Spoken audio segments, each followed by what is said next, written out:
A soldier and his wife react to Operation Blue Star. The soldier.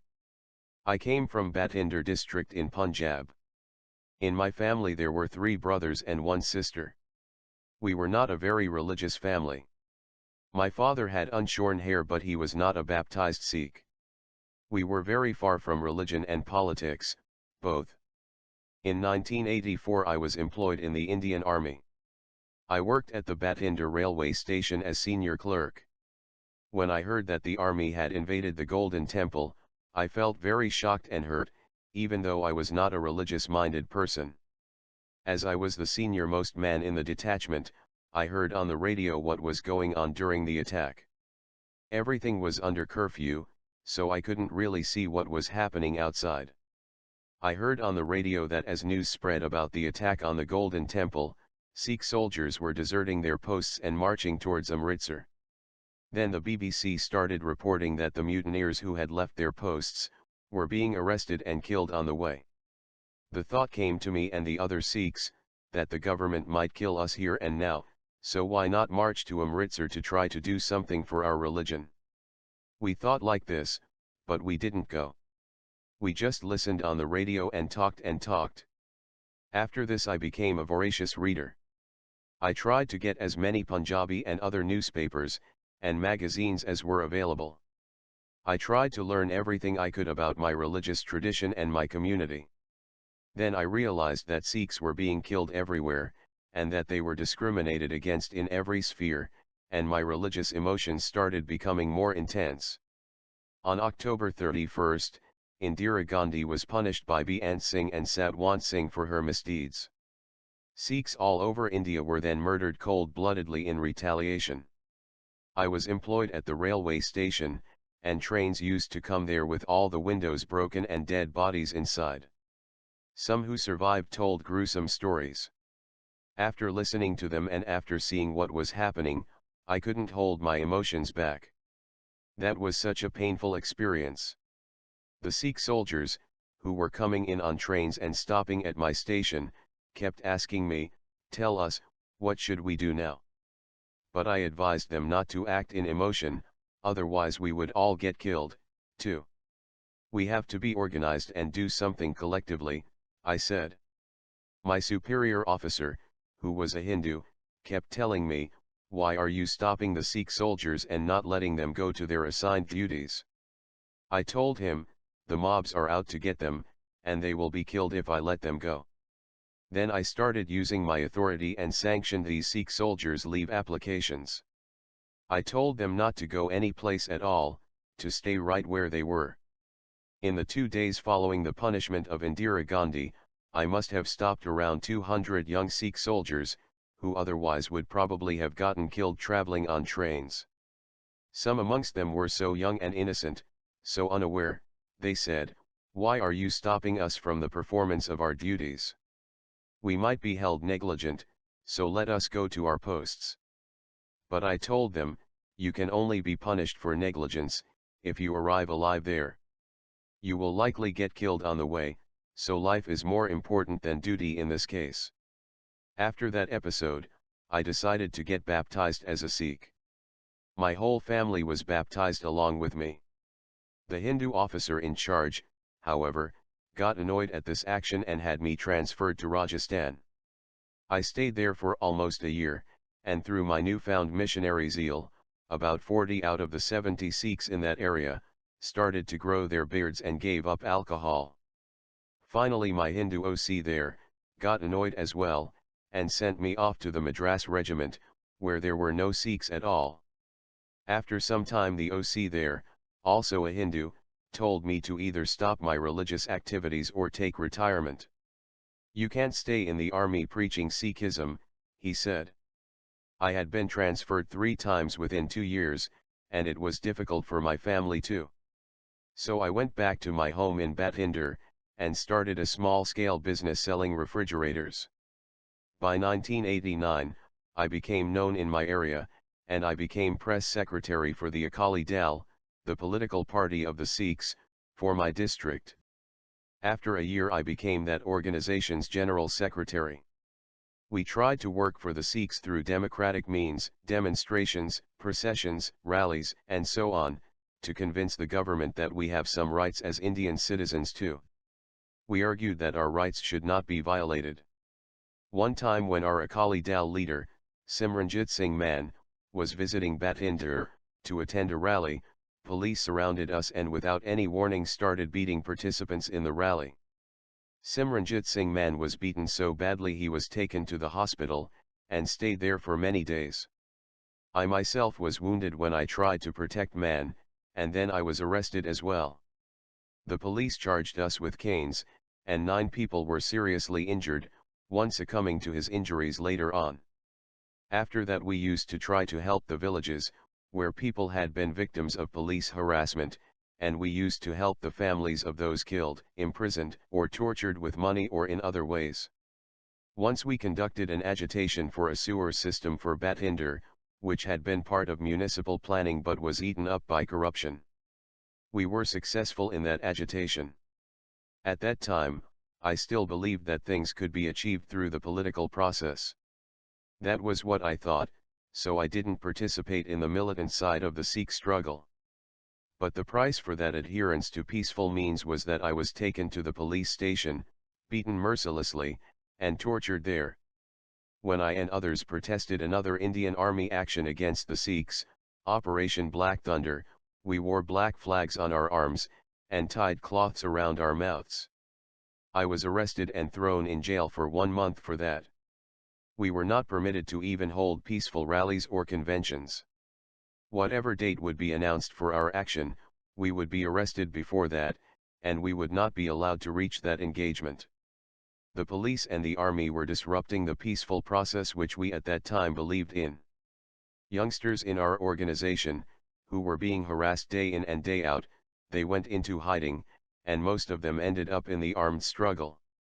Since I knew them, they used to come out of hiding to visit me, and I provided them shelter and food. Some of these freedom fighters revealed during interrogation that they had been to my house, and the police started harassing me continuously. Then in February 1992, the government ordered elections in Punjab, and on the call of the freedom fighters, the whole Sikh nation decided to boycott the elections. The militants, our sons and daughters, were supported by all the different factions and organizations, and we all stood in solidarity against Indian oppression. We were going to hold a meeting about the boycott of the elections in Bhathinder on February 8, so on February 6 I was arrested. For 3 or 4 days I was tortured by the Criminal Investigation Agency in Bhathinder. They tortured me so badly that I started passing blood while urinating. My family didn't know where I was, or what had happened to me. The officers accused me of helping in the boycott of the elections by getting some pamphlets published. They said, "Okay, we'll give you your Khalistan," in a taunting tone. They accused me of harboring militants and telling them to come to me. I said that as General Secretary of the Akali Dal Man Party for our district, anybody who was aggrieved party or in need of assistance could come to me. And anybody who comes to a Sikh's house must be provided food and shelter. This is simply the moral duty of every Sikh. It was also our tradition that Sikh gurus had sacrificed their own sons, their own children, and Sikh martyrs went through all kinds of difficulties, but still upheld their values. This Sikh history was my only strength during the time I spent under torture. Then the officers started telling me that I would be killed, and that they had a list of all my relations, and they would all be killed too. They wanted me to tell them all the names and hideouts of the militants with whom I had contact. I was stripped naked and kept that way during all these days in custody at the interrogation center. They used to hold me by my hair and beat me, and insult me by saying things about the Sikh religion. Eventually I was moved from the detention center to jail, where I was charged under Tarda. I was bonded out after a month. When I came out of jail I went into hiding, and then eventually I decided to get out of India altogether. I thought for a while of joining the militant movement, but as I have a wife and children, I thought that they would be harassed and humiliated if I did that. So I thought it might be more appropriate to continue to serve my nation in another capacity. As there is complete censorship on news media in India, it's hard to get the truth out. For us overseas, our duty should be to educate people about what is going on, and let our people's sorrow be known to the world. Our only desire is to be a free people, and to join the galaxy of free nations of the world. I believe in peaceful means. But I also believe that the militants have not gone in for militancy as a choice. After I came to this country, one of my nephews was killed in an encounter. The other is in hiding and might be killed any day now. What can we do if our children have taken to that? I think we have no choice but to join them. Now this is the time for all the nations to stand up for the sake of humanity, for the sake of justice. They should not be silent, and they should not allow the great Sikh nation to be killed in the hands of a brutal regime. This is the time for the world to speak up. His wife. I inherited religious teachings and a religious faith. My grandfather was a devout person, and he actually wrote a biography of one of our Sikh saints. My father was in the army. He served in the army for 28 years and was a kind of preacher. When I got married, I learned that my husband was not really of a religious bent at all.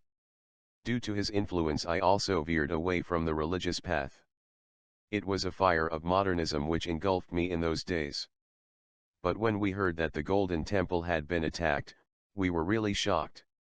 And when we saw that the Sikhs inside the Golden Temple resisted the Indian army with so much courage and bravery, my husband got convinced that some spiritual strength comes from Sikhism, which can stand against any odds. Blue Star made a complete change of heart in my husband. He stopped trimming his beard and later proposed that we should get baptized. He started reading a lot and there was a total change in his behavior. It was like a threshold had been crossed that we didn't even know had been there. Though I had a yearning for religion right from my childhood, after my husband got converted, we both were strengthened in our resolve and we got baptized. When he went back to his army post after that, he got harassed and eventually decided to retire from the army. Then he started working for Akali Dal, the Sikh political party. As for me, I was a teacher of vernacular Hindi.